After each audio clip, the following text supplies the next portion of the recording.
नमस्कार 4 PM पर आप सभी का स्वागत है। दोस्तों, उत्तर प्रदेश की राजनीति में आज एक मुलाकात काफी चर्चा में है। यह मुलाकात सपा अध्यक्ष अखिलेश यादव और शंकराचार्य स्वामी अविमुक्तेश्वरानंद के बीच हुई। इस मुलाकात को लेकर राजनीतिक गलियारों में कई तरह के मायने निकाले जा रहे हैं। दरअसल यह पहली बार नहीं है जब दोनों को लेकर चर्चाओं का बाजार गर्म है। दोनों के बीच विवाद पहले भी हो चुका है। उत्तर प्रदेश में सपा की सरकार थी और मुख्यमंत्री अखिलेश यादव थे। उस दौरान भी शंकराचार्य का बड़ा पान हुआ था, जिसको लेकर काफी बवाल हुआ था। हालांकि बाद में अखिलेश यादव ने इस पूरे मामले पर शंकराचार्य से माफी भी मांग ली थी। शंकराचार्य ने भी बड़े दिल का परिचय देते हुए उन्हें माफ कर दिया था। अब एक बार फिर दोनों एक साथ बैठे। जी हां, आपको बता दें कि सपा अध्यक्ष अखिलेश यादव ने शंकराचार्य स्वामी अविमुक्तेश्वरानंद से लखनऊ में मुलाकात की। उनके साथ अनु टंडन, पार्टी के राष्ट्रीय प्रवक्ता राजेंद्र चौधरी भी थे। अखिलेश यादव ने दरवाजे पर मिले सभी संतों से हाथ जोड़कर प्रणाम किया, फिर अंदर जाकर शंकराचार्य से मुलाकात की। हालांकि दोनों के बीच क्या बातचीत हुई, इसकी जानकारी अभी नहीं है। मुलाकात को लेकर राजनीतिक हलकों में अलग अलग तरह की चर्चाएं हो रही हैं। कुछ आशीर्वाद मिला पूजनीय शंकराचार्य जी से मैं अभी मिलकर के आ रहा हूँ और लखनऊ राजधानी में जब वो आए हैं तो हम सबकी इच्छा हुई कि उनसे आशीर्वाद ले लें, आशीर्वाद लेने और उनसे कुछ सीखने और उनसे कुछ जानकारी और ज्ञान लेने के लिए हम लोग यहाँ पहुँचे। क्या कुछ आशीर्वाद मिला? 2027 के लिए भी कोई आशीर्वाद मिला? हम पॉलिटिकल लोग हैं और आप जर्नलिस्ट हैं। आज के समय पर जहाँ सोशल मीडिया इतना हावी है, हर व्यक्ति इंडिपेंडेंट है अपना पक्ष रखने के लिए, कोई ना कोई उसमें पॉलिटिकल बात निकालने के लिए। लेकिन पूजनीय शंकराचार्य जी से मैं आशीर्वाद लेने आया और कोई भी शुभ काम हो, कोई भी आगे बढ़ने का अगर काम शुरू होना हो तो अगर साधु संत लोगों का आशीर्वाद मिल जाए तो उससे अच्छा और क्या हो सकता है। और सबसे बड़ी बात है, आदरणीय पूजनीय शंकराचार्य जी का आशीर्वाद मिलने से नकली संतों का अंत होने जा रहा है। नकली संतों का अंत। और जो आह्वान किया है कि हर व्यक्ति के अंदर इच्छा होती है कि कुछ न कुछ अच्छा करें और हमेशा एक लड़ाई चलती रहती है, पाप पुण्य, अच्छा बुरा।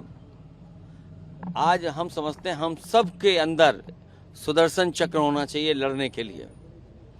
जो पाप फैला हुआ है हम सब मिलकर के उस पाप को हटा सकते हैं। शंकराचार्य जी ने कल एक बात भी कही, उन्होंने कहा कि गौ रक्षा के लिए जो राक्षस है उसका अंत करना जरूरी है।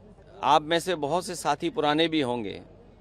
समाजवादी सरकार थी तो उस समय गाय की सेवा को लेकर के हम लोगों ने कई फैसले लिए और जो कुछ कर सकते हैं गाय की सेवा के लिए हम लोग भविष्य में भी करेंगे। और उसी से जोड़ते हुए मैं आपको जानकारी देना चाहता हूं, हालांकि प्रेस में कई बार मैंने आपसे कहा कि लखनऊ का और यूपी का पहला काऊ मिल्क प्लांट अगर कहीं लगा था तो वो कन्नौज में लगा था कि दूध से बनने वाली चीज़ें केवल गाय के दूध की हों और वो भी कोशिश हो कि देसी गाय की हों। तो ये सेवा का काम और लोगों के बीच में संपन्नता आए और गरीब लोगों को आर्थिक रूप से संपन्नता करने का मौका मिले, उसके लिए व्यवस्था की थी।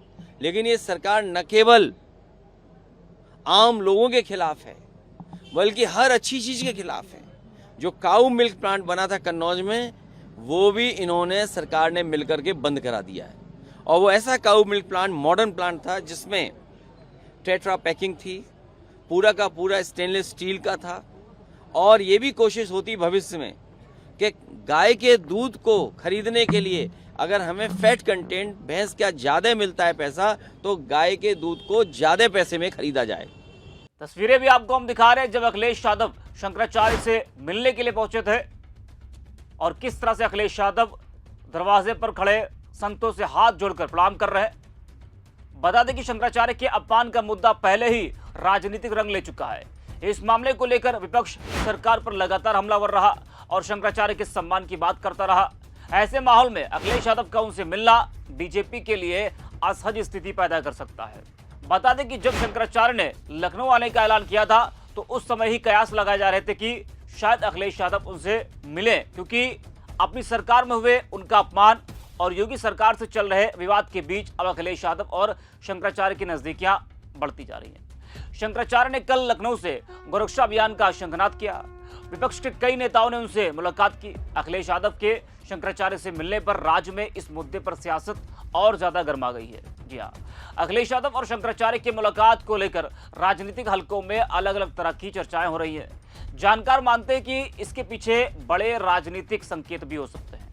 आने वाले समय में इसका असर उत्तर प्रदेश की राजनीति पर देखने को मिल सकता है। फिलहाल यह मुलाकात चर्चा का विषय बनी हुई है और लोग इसके अलग अलग अर्थ निकाल रहे हैं।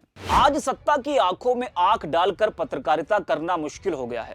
हम पर मुकदमों से लेकर चैनल को बंद करने का दबाव कई बार बनाया गया और अभी भी बनाया जा रहा है। मुश्किल दौर है, लेकिन हम हार नहीं मानेंगे। इसलिए 4 PM को आप सभी लोग ज्वाइन करें और निष्पक्ष पत्रकारिता को जिंदा रखने के लिए जितना हो सके हमारा आर्थिक सहयोग भी करें। उम्मीद है कि आपके सपोर्ट से ये जंग भी हम जीत पाएंगे। अखिलेश यादव के मुख्यमंत्री रहते हुए भी शंकराचार्य के साथ विवाद की स्थिति पैदा हुई थी। उस समय इस मुद्दे पर काफी चर्चा हुई थी, लेकिन बाद में अखिलेश यादव ने उनसे माफी मांग ली थी और शंकराचार्य ने भी अखिलेश यादव को माफ कर दिया था। प्रयागराज माघ मेले के दौरान शंकराचार्य ने एक बयान में कहा था कि 2015 में अखिलेश की सरकार के दौरान लाठीचार्ज के बाद अखिलेश यादव ने हरिद्वार कुंभ में उनसे माफी मांगी थी, जिसे उन्होंने स्वीकार कर लिया था। बता दें कि प्रयागराज माघ मेले में पुलिस द्वारा शंकराचार्य के पालकी रोके जाने पर अखिलेश यादव ने कड़ा विरोध जताया था और इसे संतों का अपमान बताया था। उस वक्त अखिलेश यादव ने योगी सरकार को जमकर घेरा था और आप देख भी रहे हैं किस तरीके से शंकराचार्य भी लगातार योगी सरकार पर निशाना साध रहे हैं, कई बड़े आरोप लगा रहे हैं। उस बीच विपक्ष के नेताओं का उनसे मिलना, अखिलेश यादव का उनसे मिलना कई सवाल खड़े करता है। इस वीडियो में इतना। 4 PM।